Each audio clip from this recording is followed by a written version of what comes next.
आप अरुणाचल प्रदेश में कई साल जॉब करके आ चुके हैं, अभी आप रिटायर भी हो चुके हैं, तो आप जनता को बताएंगे कि आप वहाँ कितना टाइम नौकरी करके आए हैं, कितने साल? मैंने 39 ईयर्स 3 मंथ्स वहाँ पर नौकरी सर्विस की है अरुणाचल प्रदेश फॉरेस्ट में।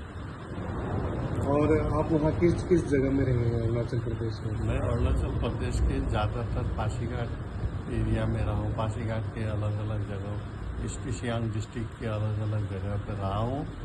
और उसके बाद मैं नामसाई में रहा हूँ। नामसाई के अलग अलग जगह में रहा हूँ। उसके बाद मैं अरुणाचल प्रदेश के देवमाली एरिया में रहा हूँ। वहाँ मुझे अच्छा लगा है। आप अरुणाचल में इतने साल रहे हैं, आप कई जगह घूमे भी होंगे, तो आप वहाँ किस किस जगह में घूमे हैं आप, जो आपको बहुत पसंद आया? ऐसी जगह का नाम बताएं और लोगों को बताएं ताकि लोग वहाँ घूमने जाएं। मैं अरुणाचल प्रदेश के लिखावाली एरिया में गया हूँ। लिखावाली में मालिनी थान मंदिर है, तो वहाँ पर बहुत ही बढ़िया मंदिर है और काफ़ी बहुत पौराणिक मंदिर है। लोग बाग काफ़ी जाते हैं दूर दूर से दर्शन करने के लिए। उसके बाद मैं गया हूँ पासीघाट के दंगड़िया मंदिर है, वो भी एक बहुत ही भव्य मंदिर है। वहाँ पर लोगों की आस्था है और दर्शन करने के लिए जाते हैं, अपनी मनोकामना पूर्ति करने के लिए जाते हैं। उसके बाद मैं गया हूँ परशुराम कुंड मंदिर, वो भी बहुत ही पौराणिक है। परशुराम जी का फरसा जो है वहीं पर छूटा था, तो वहाँ पर लोग बाग काफ़ी बड़ा भव्य मंदिर है। और ये परशुराम लोहित नदी के किनारे पर है, वो परशुराम कुंड लोहित नदी में ही है, तो वहाँ पर भी काफ़ी लोग जाते हैं। स्पेशली अक्टूबर से लेके नवंबर से लेके, वैसे तो साल भर जाते रहते हैं, लेकिन अक्टूबर नवंबर से लेकर के आपके तुम्हारे जनवरी मार्च अप्रैल तक चलती रहती है यात्राएं। और अरुणाचल प्रदेश में मेचुका एक जगह है, मेचुका भी बहुत ही खूबसूरत जगह है, वहाँ पर लोग जाते रहते हैं। उसके बाद अनिनी है, अनिनी भी एक कश्मीर की जगह जैसी जगह है, बहुत ही खूबसूरत जगह है। चारों तरफ से पहाड़ियों से घिरा हुआ है। अनिनी एक टापू की तरह है और चारों तरफ से पहाड़ों में ज़्यादातर बर्फ़ ही रहती है और स्पेशली ठंडे दिनों पर वहाँ पर काफ़ी बर्फ़ जमी रहती है चारों तरफ से। अनिनी बीच में है, एक पहाड़ी टापू में है। आपने तो अपने बचपन का बहुत समय उधर ही अनिनी में बिताया हुआ है ना? हाँ, मैंने अपना समय भी वहाँ बिताया हुआ। मैं एक पोटेंशियल फुटबॉल प्लेयर भी रहा हूँ और उसके बाद मैंने अपनी पढ़ाई जो है शिलोंग में भी की है, सेंट एडमंड्स कॉलेज में की है।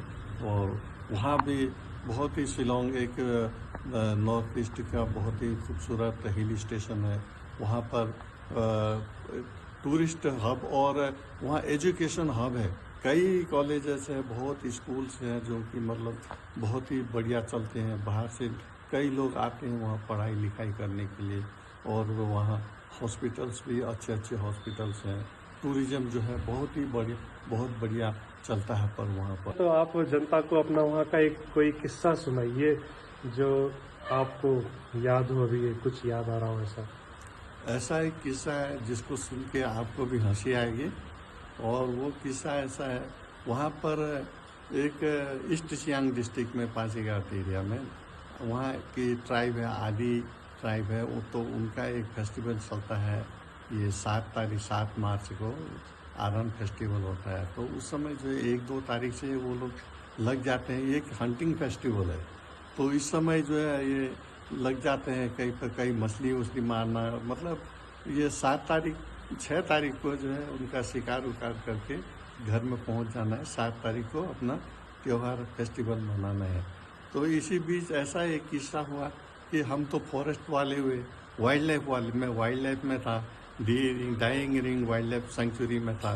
तो उस समय जो हमारी काफ़ी कड़ी ड्यूटी लगती थी, उसी ड्यूटी के दौरान जो हमें रात और दिन का कोई हिसाब पता नहीं रहता था। एनी टाइम रहते थे जंगलों में। तो उसी तरफ जो है हमने एक बार ऐसे कैंप किया था। वहाँ सियांग नदी है जो कि चाइना में सांगपो रिवर कहते हैं, तो अरुणाचल में सियांग कहते हैं, वो आसाम में ब्रह्मपुत्र बन जाती है। तो तो वही नदी के 3-3, 4-4 नाम है। तो वहाँ पर सियांग नदी के किनारे पर हम स्टेशन कर रहे थे, तो रात को जो हमने देखा कहीं सियांग किनारे वाइल्ड लाइफ सेंचुरी के पास में जो है कहीं वो कई लोग कुछ लाइट वाइट जली हुई थी। हम स्पॉट की तरफ रस हो गए थे। हमारे जो DFO साहब थे वो श्री तासी मिजे जी बहुत ही बढ़िया ऑफिसर रहे हैं वहाँ के, और उन गोल्ड मेडल भी उनको मिला हुआ है। तो उस समय जो है हम रश स्पॉट में रश किए, तो वहाँ देखा तो कई लोग कुछ मछलियाँ वगैरह मार रहे थे। तो हमने उनको समझाने का कोशिश किया था, तो वो लोग भाग रहे थे। तो उनके हाथ में जो है शिकार उकार करने के लिए, जो जंगली जानवरों का शिकार करने की बंदूक थी। तो हमें देख करके वो जो है भागे। तो बैंक के किनारे में, बैंक काफ़ी ऊंचा था, तो नीचे जंप करके भागे। अपने बंदूक को उन्होंने रेत में छुपा दिया, बालू में रेत में छिपा दिया, सैंड में, और वो भागने लगे। तभी जो है हमारे सारे स्टाफ और हमारे DFO साहब जो वो सब भी मतलब एकदम उनके पीछे पीछे भागने लगा। तो मैं तो नहीं भागा, मैं तो बैंक के ऊपर ही था किनारे में। तो मेरे दिमाग में अचानक से आया कि मेरे पास तो रिवॉल्वर, ये कब काम आएगा। मैंने निकाला अपनी रिवॉल्वर, 2 फायर की उनकी तरफ में, कल्प्रिट के भागने वालों की तरफ। तो फायरिंग करते वो हाथ खड़ा करके सर माफ़ कीजिए हैंडशेक करके वापस आ गए। तो मेरे हमारे DFO साहब ने कहा, अरे डिप्टी कमांडेंट, आपने तो एप्रोप्रिएट एक्शन लिया है, एप्रोप्रिएट टाइम में। ऐसा है। तो पापा वहाँ एक बहुत प्रचलित कहानी भी है, जब मैं भी वहाँ रुका था तो सुना था, श्री कृष्ण से जुड़ी हुई। वहाँ एक बिस्मक नगर की कोई कहानी आप बता रहे थे, तो वो आप बताइए, लोगों को भी बताइए। तो वहाँ एक जगह है दिबांग वैली डिस्ट्रिक्ट, रोइंग के करीब 10-12 किलोमीटर के दूरी पर एक जगह है बिस्मक नगर। वहाँ अभी भी मतलब किला वगैरह है, और पुरानी ईंट के कुछ दीवारों के सब कई निशान है। तो वहाँ वो बिस्मक नगर था, राजा बिस्मक की नगरी थी। तो वहाँ पर जो है उनकी पुत्री रुक्मिणी थी।